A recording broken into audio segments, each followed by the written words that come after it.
Hey everybody, welcome back to Concierge Confidential. I'm your host, Brian Ortega, and this is the episode, or the episodes, that we really build this podcast for, and that is Valentine's Day. So I know that the Super Bowl is going on the week before Valentine's Day, and then you only have really 3 days to figure it out before it happens, but we're going to do it. So we're jumping in on our Valentine's Day episode where we're going to tell you some of the fun activities to do around town, some of the sights to see for Valentine's Day, the romantic spots, and then also, of course, the creme de la creme, the top restaurants to go to for Valentine's Day. So sit back and relax. This is the Valentine's Day episode of 2024.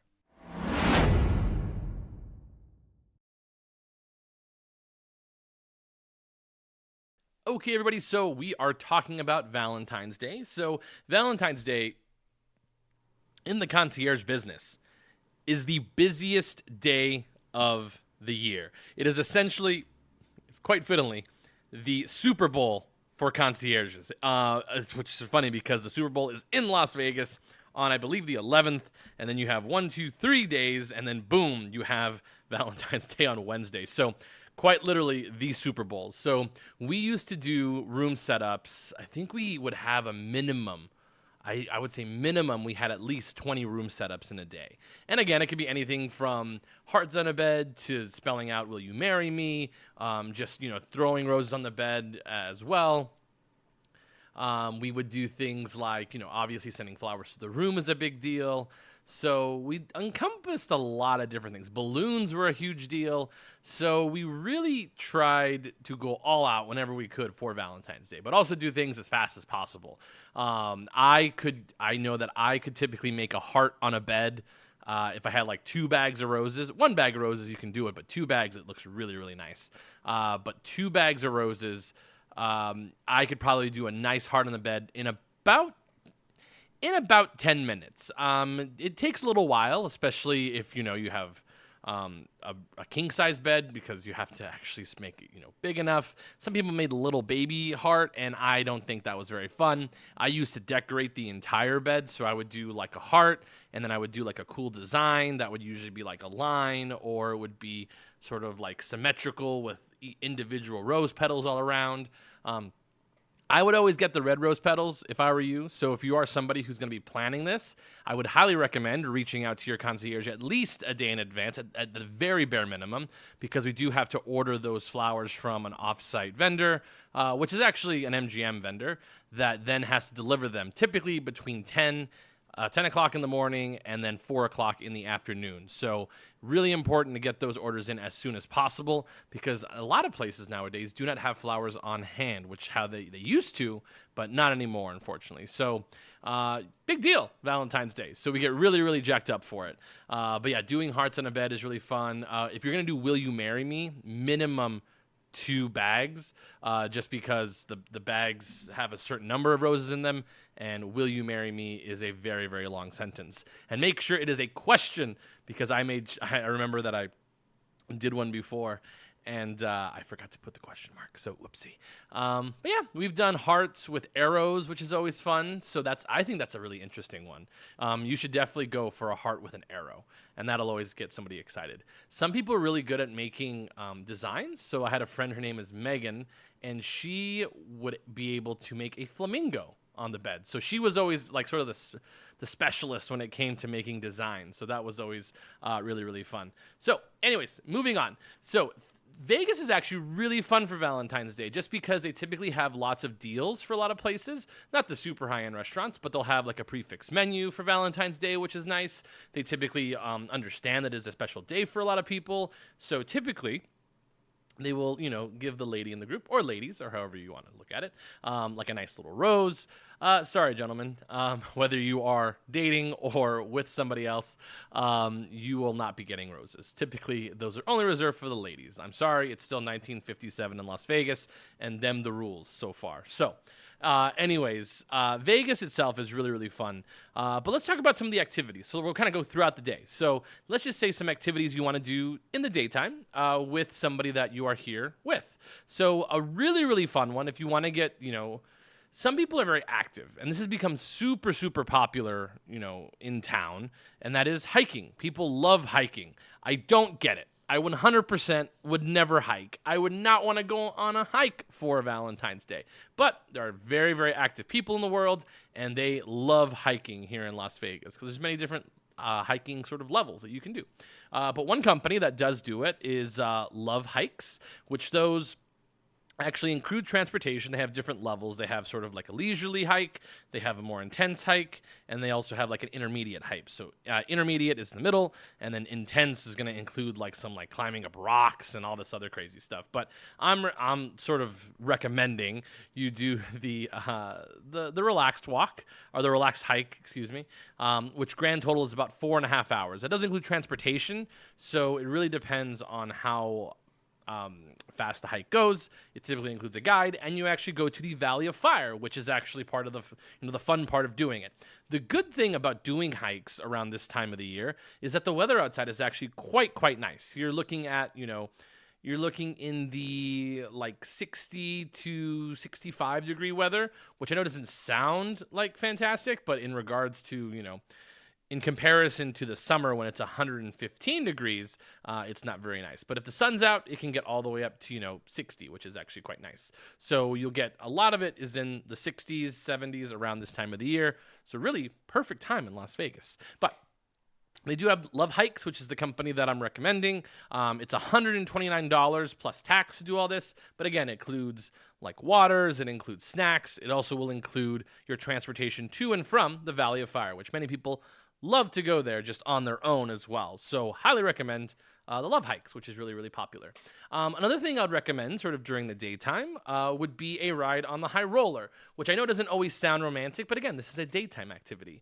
But the fun thing about the high roller is that you're trapped with that person for 30 minutes. But with that, you do get a beautiful view of the Las Vegas Strip. A lot of times they do deals for these special holidays. So typically, if you're going to do the high roller, they usually have the ticket pricings starting at $35 and up. So $35 or $39 during the daytime, and then it goes up to, the $50 or $60 range once we get into the evening time. So again, if you do this during the daytime, which the cutoff is usually sunset, and then they'll have like an actual time, usually about 5, when you start getting into like the winter months. But the high roller is always fun just because you can do like a champagne toast. You can do the bar cart, which the bar cart is in a separate cart. It's also 30 minutes, all you can drink, which that one you can do in the middle of the day as well, starting at 12 o'clock. So just keep that in mind. 12 o'clock is when the bar cart actually runs. But it's a really good way to sort of, talk to your significant other, look at the Las Vegas Strip, look at the Las Vegas Valley. The high roller is definitely worth it in the daytime. In the nighttime, I think there's actually better options to actually view the Strip from up top, but that's what I would recommend. So high roller at the Link is a really great option for a daytime sort of couples experience. Also, getting there or getting to the Link itself is a really fun experience as well, just because you get to walk down the Link Promenade, which sort of is like a downtown Disney with lots of shops, lots of places to eat, and you can sort of just stroll along that beautiful little sort of brick walkway that they have on at the Link, which is fantastic. They also have Chayo, which is a really good Mexican restaurant. They also have Fish and Chips, which is Gordon Ramsay's restaurant. They have an In-N-Out for those who've never been and want to try In-N-Out for like a cute sort of lovey-dovey lunch, if you will. That would be a really great option. And a lot of great bars, again, on that walkway. They also have a zip line. So those of you who are very, very adventurous, the zip line might be a fun experience for you as well, that actually flies over the entire Link Promenade as well. So for those of you that are a little bit more adventurous, again, I think this is really cool because I actually did it for a Valentine's Day trip myself. So again, not with this person anymore, but I did this one of my first big activities in Las Vegas, and that is horseback riding. People love horseback riding, at least people who like horses. But we do have a couple different companies in town that you can do this with. It just sort of depends on which one you want to try. The one that I would be recommending is going to be Wild West Adventures, because that's the one that I actually did my experience with, which again takes up a good chunk of the day. You can sort of do the morning time one, which is quite early. It typically starts around 7 o'clock, 8 o'clock in the morning, and then also includes like sort of like a breakfast. But I wouldn't recommend that one just because who wants to be up that early on that day? They do have a regular daytime trip, and they also have one that is a package deal, which I actually did this one when I went, and that is the sunset tour. So it was a beautiful sunset, by the way, when we went. So you can drive yourself if you'd like, or you can get transportation arranged with Wild West Adventures, where they drive you out to their ranch, which is actually on your way to Red Rock Canyon. So as you pass Red Rock Casino on your way to Red Rock Canyon, it's sort of a turnoff right before you get to Red Rock Canyon. So you get all the beautiful mountain area that is Red Rock, and you get to ride horses doing it. So what's fun is that this actually includes a dinner as well. So you get there around 4 o'clock, 4:30. You kind of get acquainted with everybody. The cowboys will match you up with a horse. Sometimes you get to pick, but not always. But sometimes you get to pick your horse. You get mounted up, and then you go. So then you'll ride off, and you do your little trip. And then the horses themselves are actually quite well trained, where you actually don't have to be super super into horseback riding, because they kind of do a lot of the work. Although you are still sort of out on a trail, so it's not like they are chained up or anything, and it's silly. It is actually a really fun experience. You go at a nice little pace. It's not too intense, but it's a fun, different activity. And again, you just get really, really, really great views of the sunset, of course. And if it's a little bit cloudy, that's actually a good thing. Not overcast, but a little bit cloudy, where you get these beautiful streaks that you get in the air here in Las Vegas. So it has really beautiful sunsets, really great for photos as well. And then you get dinner, which the dinner is actually kind of like a low-key fun part of the tour. I wasn't expecting it to be as fun as it was, just because it does get really cool out here in the winter, and you actually eat sort of like around sun, little past sunset, so it's more like a little light blue out in the area, and you get sort of like this outdoor steak. You also get corn, and then you also do it with beans. So it's really like a cowboy dinner, which hopefully you weren't hoping for like five-star, but the food is actually quite good. It definitely feels more like a barbecue. And after you eat, which is just sort of like at an actual regular table, you can actually have dessert with the cowboys, who tell cowboy stories, and they'll sing like a song. But it doesn't feel like super, what's I'm looking for, manufactured. Like it doesn't, like he's not like faking it. Like you really feel like you're just sort of sitting around a campfire, just having a good time with the other couples. And it's actually really, really fun. And I mean, you get different walks of life from everybody that gets in there. So I'm a local, so we were locals when we went. And then there were also some people that came in like a sports car, like a Corvette. There was a couple from Canada. And it's a pretty good group. So it's not like a private tour, but it is, a good group of people. So that one goes for about $159 a person. So just keep that in mind when you go, but that does include your dinner as well. The morning ride, I believe, is $129, and then they have a locals ride that's around $123. So that's cool. But again, that's horseback riding. I think it's a fun thing to do. I always recommend it. If people ask me to do it, I would recommend it. So there was also a deal for that one. So always keep an eye out for deals for those Valentine's Day trips outside of the Strip as well. So now we're going to go ahead and move on to something that I think most people know about, but we'll highlight it here. And that is the flight over the Las Vegas Strip with Maverick helicopter tours. Those tours range between $115 to $125.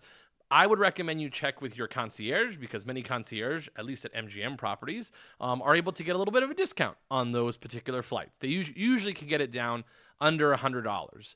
For those flights that go over the Las Vegas Strip, just note that they are only about, and really, I'm serious, about 15 minutes long. They are not long flights over the Las Vegas Strip. So whenever they sort of tell you how long it's going to take, it'll say like, oh, it's an hour and a half to 2 hours. Typically an hour and a half is what they say.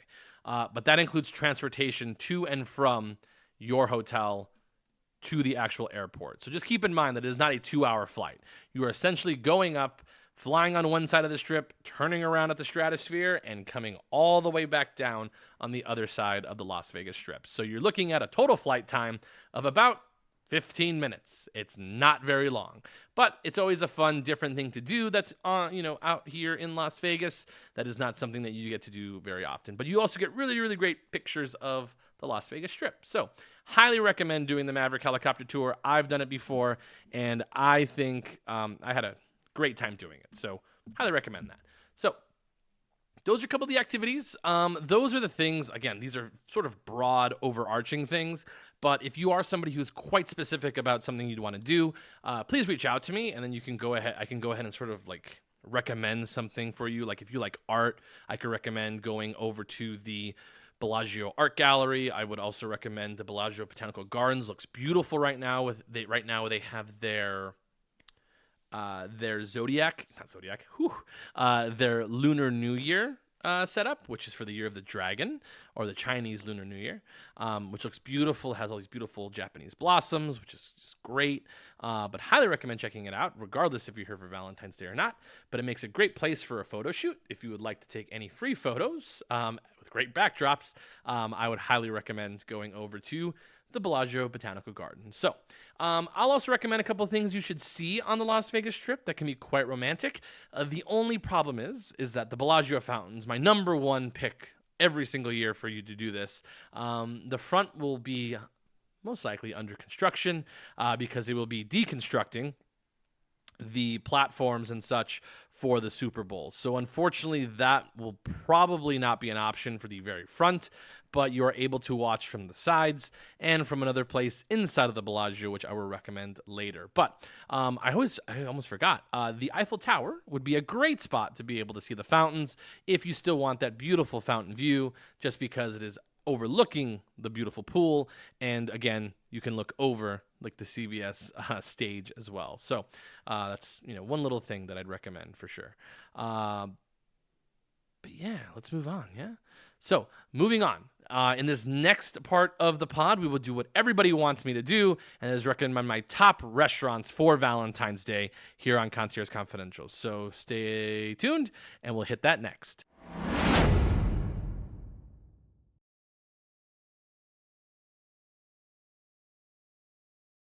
Okay, everybody, so we are back. We're going to be hitting the top Valentine's Day hotspots that I would recommend for anyone here in Las Vegas for Valentine's Day. So I'm not particularly going to put these in an order just because it's always hard to order these things because you never know, what you're into. So I'm going to go off just sort of some of my favorites. So maybe I'll give it number one. I don't know. We'll think about it. So these are all a little bit different. A couple of the ones that I kind of left off this list was because we're essentially recording this and releasing it on Monday, February 5th. So that gives you about a week and a half to actually make these reservations. And sometimes it's hard to make reservations this close to the time, even if you want to get there. So, a really cool place would be like Golden Steer, but Golden Steer itself is actually booked out for like the next month, so not really going to recommend something you can't make a reservation for, so not Golden Steer, unfortunately. Another one that I would recommend, but you probably can't get in, is Delilah's. Delilah's is a fantastic venue for Valentine's Day. They're really pumping it up. They have a lot of different promotions and things of that nature, but going to be really hard to get in on Valentine's Day just because it is Valentine's Day, and it's, in a week and a half, and it's a hard reservation to make even on your own. Another place would be like Carbone, for example. Carbone is also a very tough reservation to make. Even if you book with a concierge, it's really, really hard to get into Carbone. So those are like three restaurants that are really tough to get in in any case. So even on Valentine's Day, which is one of our marquee holidays, 4 restaurants, I don't think you're gonna have trouble. I think you're gonna have trouble getting in. But if you can, those are the places I'd recommend. So let's dive into it. So my favorite restaurants for Valentine's Day. So one that lands on the list is actually a place that, to me, is pretty good in terms of food. I think there are better steakhouses in Las Vegas, but in terms of the actual vibe and sort of the location and the ambiance and all of the other things and trappings that go with a beautiful restaurant, SW Steakhouse over at the Wynn really is a beautiful place on the inside. It has a beautiful menu. It's very, pretty focused on steak, but they also have, a good fish on the menu. They also have really, really good desserts, which are really, really fun to play with, of course. But I would recommend SW Steakhouse because it also has a beautiful view of the Lake of Dreams, which has a free live performance 2 times every hour. It doesn't say when because, that's how they wanted it. But SW Steakhouse, beautiful steakhouse, white tablecloth, beautiful service, feels high end. And even when you're done, which I really like this aspect of it, when you're done, you can actually go outside of the restaurant over to Aft, which is their beautiful lounge, which really sits outside. It sits outside in front of the Lake of Dreams, which has beautiful sort of couch seating, and of course, it also has cocktail tables for couples, and is a really great place just to have a drink, have a conversation. The music is just the right level, and then it only really just sort of amps up when they have those performances. So I would highly recommend SW Steakhouse because of the accessibility to other beautiful things at the Wynn property, like their Parasol Down Bar, which I think may have changed its name, but the Parasol Down Bar is really, really nice just on its own. But then you can go outside to Aft and get that beautiful after dinner drink once you go to SW. But again, SW just really exudes romance and romantic, and I think that would be a great option for anybody on Valentine's Day. So it's also great for anybody who is of a certain age. So let's just say you're in your 30s, 40s, 50s. It's going to be something that you really, really feel comfortable going to, where it's not going to feel out of place. For example, I went over to Mother Wolf over at Fountain Blue. Oh my goodness, Foundation Room. Fountain Blue. And the couple that I was sitting next to at the bar, beautiful couple, really great. They were in their 60s and from Florida, but they didn't vibe with the food. Like Mother Wolf itself was probably not a restaurant for them because they really wanted a traditional style Italian restaurant, even though Mother Wolf is specifically a Roman Italian restaurant, which if you didn't know there was a difference, go there and you'll know there's a difference between like American Italian food or sort of our customary Italian food from Roman cuisine, and you'll definitely know the difference. So just keep that in mind. So after that, let's go and do something a little bit more fresh, if you will. So we're going to go the opposite direction. We're going to go away from steakhouses because steakhouses will make up a big chunk of this menu. And that is, as I've touted, one of the sexiest restaurants in Vegas, Wakuda at the Palazzo. I absolutely love Wakuda. I would take somebody here for Valentine's Day because I'm really trying to show that, one, I have style, and Wakuda definitely feels very cool, young, hip, fresh, but has that sort of just tidbits of romance in it, but just sort of that seduction part of it as well, just because it has that beautiful purple inside of the restaurant, that purple and white. And then if you go to, I'll explain it all. So beautiful menu, very approachable. If you have somebody who loves sushi, they have many sushi dishes on the menu they can choose from. They also have, very traditional Japanese preparation for a lot of their sushi and nigiri. They also have Wagyu, which is also going to be served nigiri style or sashimi style, if you will. Am I getting it right? I think I am. I don't eat sushi very often, but I've said it on the menu. But other than that, they also have a steak on the menu. They have lobster on the menu. They also have teriyaki chicken on the menu. It's not called teriyaki chicken, but they have chicken on the menu. They also have pork on the menu. So really, they have things on the menu that can feed everybody. As long as you have a little bit more of a refined palate, they can feed everybody. And again, this can be an expensive dinner. This can be a moderately priced dinner. It will not be a cheap dinner, that's for sure. But it's definitely going to impress any date that you take with you to this restaurant, and it'll probably get you going in the right direction, if you know what I mean. So Wakuda itself, I'm going to explain all the other reasons why I like it. The main room is just really, really cool. It sort of feels like this Japanese style sumo ring, where they have these big giant sumo wrestlers in the middle that are made out of this, really cool sort of statues. And then they also have these beautiful little purple and white flowers all around the center of the dining room. And then they also have their beautiful lounge as well. So it just feels cool in its own space. It's perfectly the music in there is just the perfect level where you're able to have this conversation. A lot of the places that I'm recommending are going to be set at a certain level where you're able to have conversations, which for Valentine's Day, that's really what you're going for. It's very different. You don't want poppy steak, which is just, we'll talk about that some other time. But you want something that's going to be at sort of that normal level where it has sort of vibe, but also you are able to have a conversation because, again, you are there with another person trying to celebrate a Valentine's Day and your love for the other person, and you should be able to hear them. Unless you've been married 50 years, then you just say, screw it, I don't care.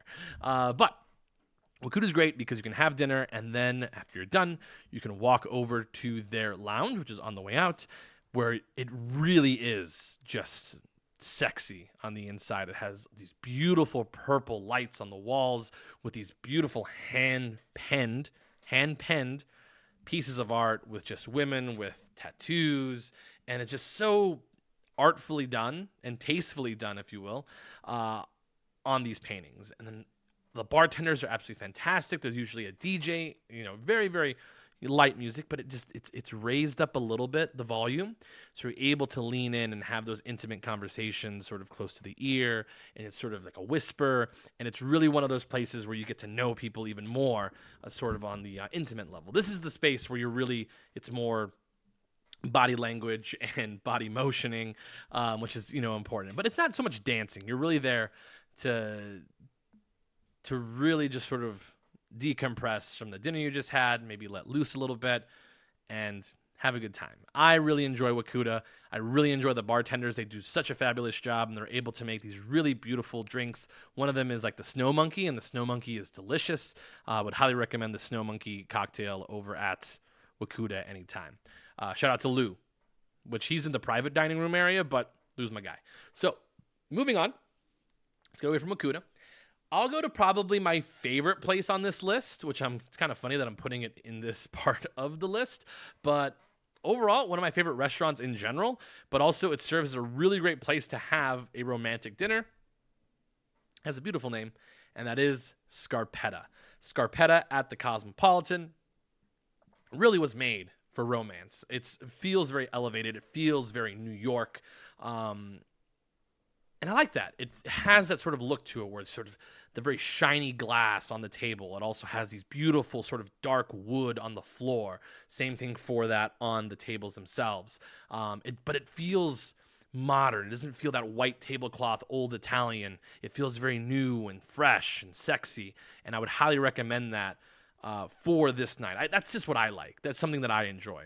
This certainly serves both purposes. This could be for somebody in their 20s or 30s. This could be for somebody in their 50s and their 60s. This is a very, very approachable restaurant for somebody who has an idea of what Italian food is, but it also is a place where people who really enjoy mixing in sort of that contemporary Italian with, old steakhouse. They have that because they have a beautiful steak on the menu, chicken, salmon, all those sort of classic American dishes, but with just a little bit of the Italian twist on it. But it's not over the out of the moon here.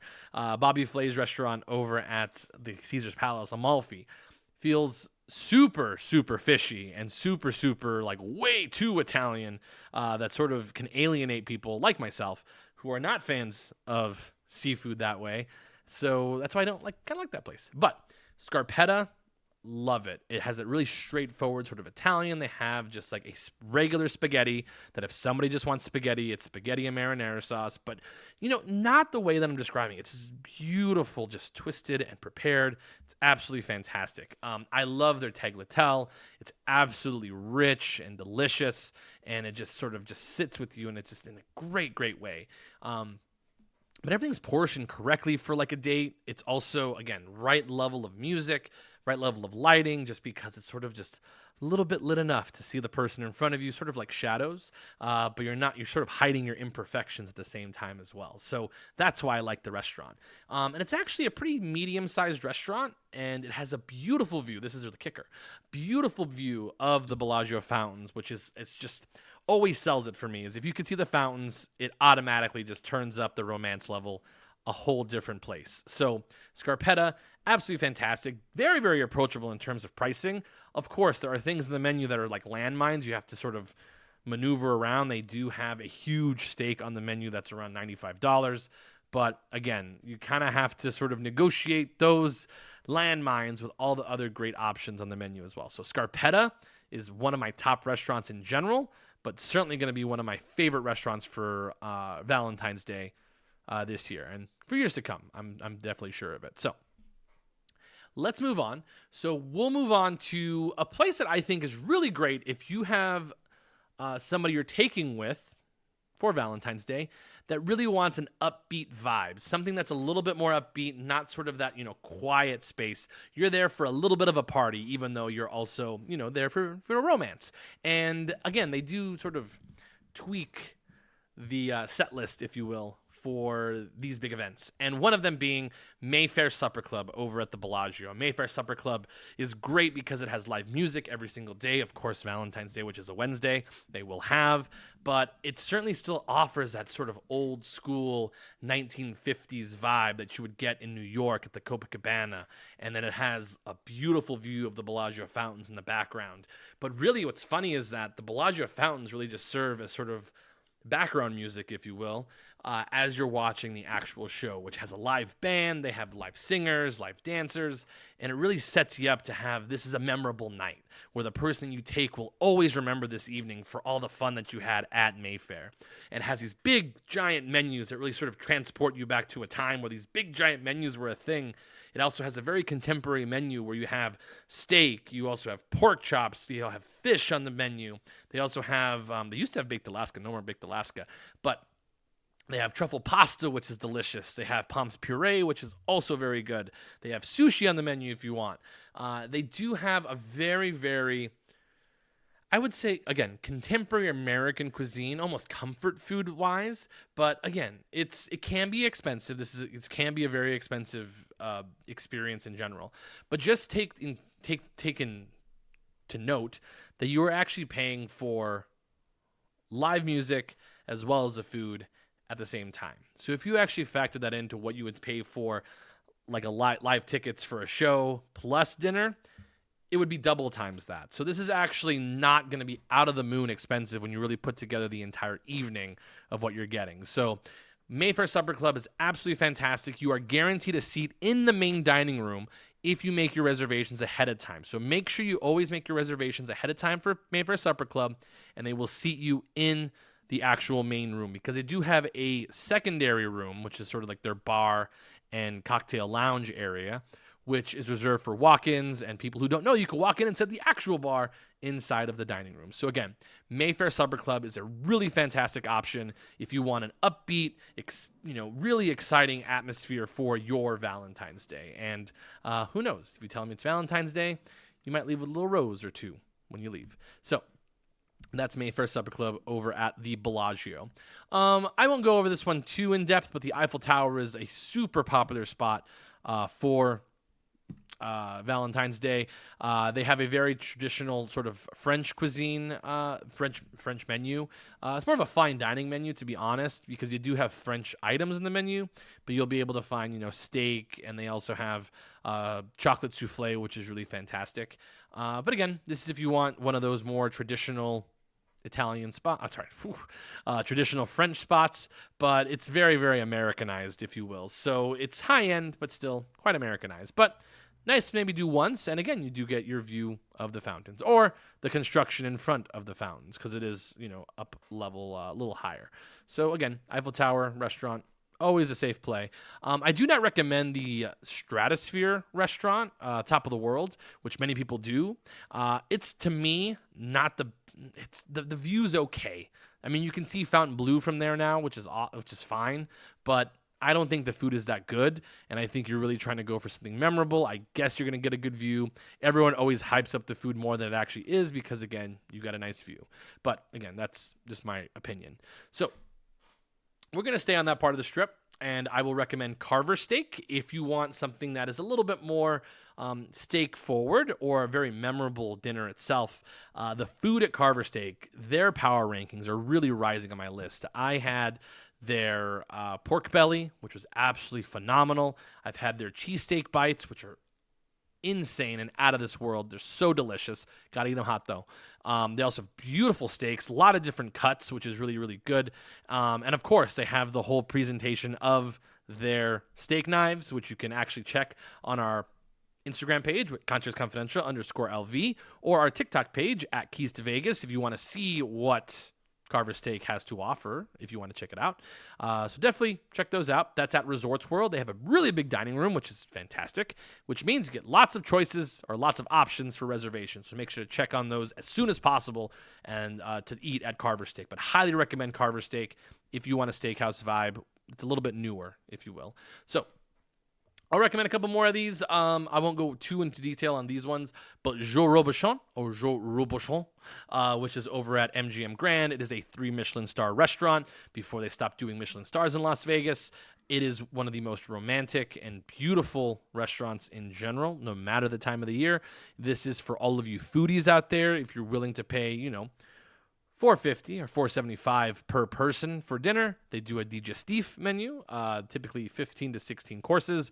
Typically takes about 2.5 hours. So hopefully you cut a lot of time to actually do this. So yeah, 2.5, 2 hours, something like that. It is quite a long dinner service, but it is a beautiful restaurant, quite small, but super, super elevated. Yes, you do have to wear a jacket. It is part of the rules. So that's Joe Robuchon. We also have Partage. So if you're somebody who would like to go eat at Joe Robuchon but are not able to, Partage, which is located in Chinatown, is a French-style cuisine, which, again, still does the digestif menu, which, again, will be in the upper level of the pricing. So usually about $250 to $300 per person for Partage as well. For those of you locals that might be listening to our podcast today, a local place is called Harlow. That's at downtown Summerlin. Lots of the sports stars who live in town, they will dine at Harlow. Has very much a Beverly Hills and Brentwood vibes to it, but really elevated steak, really great wine menu, white tablecloth. It is beautiful on the inside. This place was made for Valentine's Day. So Harlow over in downtown Summerlin. I will give one more recommendation, and this is downtown on Fremont Street. So you might be wondering, what restaurant on Fremont Street do I think is worth going down there for? I'll save you the suspense. It's Barry's over at Circa. Some people say that I should have said Plaza, where they have Oscar's, which used to be Oscar's Beef, Booze, and Broads a while back. It is now just Oscar's Steakhouse. It's okay. But really enjoy Barry's. I think the sides could be better, but the room itself feels very, very quiet. It feels very, very much like a Chicago underground steakhouse where it has all these cool, it's just sort of dark. Everybody's sort of in their own little world, but you're all kind of in this collective world together, and that's what Barry's feels like. Barry's feels like a place that you're going to get lost in. They do really nice things for people who are here for Valentine's Day or for big, events like birthdays or anniversaries. They usually do give a rose, which is quite nice. Sometimes people like a dessert instead, and that's always, fantastic. But it's a steakhouse, so really great steak options in the menu, and they also make really, really good desserts, which highly recommend getting any of the desserts there. The s'mores are probably the most popular thing to get over at Barry's. So, again, that was basically my whole list. I wasn't going to do everything, but I ended up doing it anyways because, you guys are awesome. Love that you guys listen to the pod. I absolutely adore it. My favorite time of the year as a concierge was Valentine's Day because making experiences was really one of my favorite things to do. What I really found the best part of working in hospitality was assisting people with making lifelong memories. And that's really something that I think most people who work in service or work in the, luxury service business is all about. Of course, we love commissions and things of that nature, but we really enjoy being the key to you having a great time and experience in Las Vegas. So hopefully, if you ever have trouble figuring out something romantic to do, we concierge really just love it. We love being put to the test and making sure that you can create a new experience with your loved one here in Las Vegas the best you can. So, again, make sure you reach out to your concierge if you want to make any of these particular reservations or if you have any ideas. And again, booking any of the activities like flying over the strip, hiking, or the horseback riding, make sure to do those all in advance, just because those do fill up quite quick and they do need a little bit of coordination for transportation and such if you don't have a car while you're in town. So again, that was Concierge Confidential, our Valentine's Day episode. I really enjoyed it. It's actually one of my more favorite things to do is this Valentine's Day stuff. So really hope you guys, enjoy it and find it helpful. Follow me on all of our social pages, Concierge Confidential _LV or Brian Ortega 26. I believe there's an underscore between Brian and Ortega on Instagram, and on our TikTok page, which is at Keys to Vegas, where you can see all of our videos of many of the restaurants that we go to and experiences here in Las Vegas. So again, thank you so much for listening. If you see me out in town, if you're here on the Super Bowl, come say hello. I'll be at the Bellagio on Thursday with my parents. Just come up and say hello, Brian. And hopefully, if you're there, I'll buy you a drink. And again, if you see me, that's awesome. But remember, keep it confidential.